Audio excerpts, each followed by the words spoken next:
Soybean আলু ভাজা হয়ে গেছে। দিয়েছি তেজপাতা, গোটা জিরে আর দারচিনি।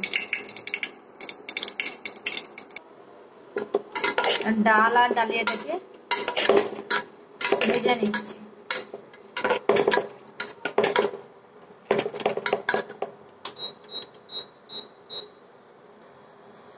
দেখো ভেজে জল দিয়ে দিয়েছি, সেদ্ধ হতে দেবো। এই ছেলে, দেখো সয়াবিন আলুগুলো এর মধ্যে ঢেলে দিয়েছি, ভাজা সয়াবিন আলুগুলো।